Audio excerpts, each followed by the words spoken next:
Welcome to the Ethical Hacking for Beginners course.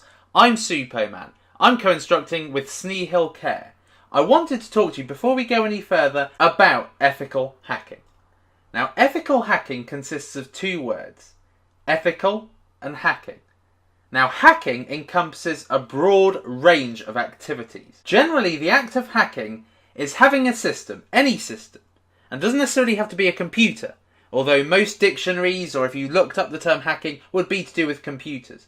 But hacking can happen with any system. It can happen with time, it can happen with Word, it can happen with Excel, it can happen with making Udemy courses, it can happen with everything. The purpose of hacking a system is making it do something you intend it to do, rather than what it was designed to do. Okay, so let's imagine you have a lock on your house. I assume you have a lock on your house. I mean, the whole purpose of a lock is to prevent intruders from coming into your house. That is what it was designed for. However, somebody can enter if they pick the lock. If they pick the lock and enter, they've hacked it. They've basically made the lock do what they want them to do, rather than what it was designed to do. And that is the act of hacking. Now, the ethical side of hacking is that if you're the house owner and you pay somebody to break the lock on your, or test the lock on your locking system, that is ethical, because you're giving them permission to do it. So if you want to see how easy it is to break into your house, you can pay somebody to do it. Now, this can apply for the manufacturers of all sorts of locks, i.e. cars, to test them, to make sure a car thief can't get into a car. So that is how an ethical hacker works. They basically are given permission to break into something for the purposes of testing and seeing if it works. So ethical means having permission. So during this course, you are going to be taught how to penetrate systems, how to exploit systems, how to break into devices and social media accounts. You are going to have a lot more skills than you've got right now.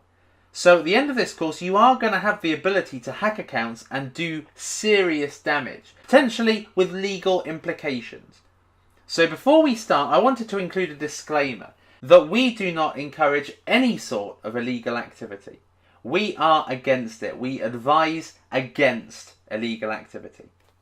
Now, Snehill will be providing you with the ability to create a Kali Linux virtual machine, which will help you penetrate systems within devices. So you are going to have the skill to do ethical hacking as a practice, and there's no need to get involved in any illegal activities, okay? Additionally, you will learn how to defend yourself against attacks, so you can make your defenses impenetrable. That is really the purpose of this course, to teach you how to hack, to have an awareness of hacking and the practice of it, and how hackers are able to manipulate people into giving them passwords or giving them information that they can hack people with, and additionally will allow you to be able to safeguard yourself, understand the signs, see when something is likely to happen, and protect yourself against it.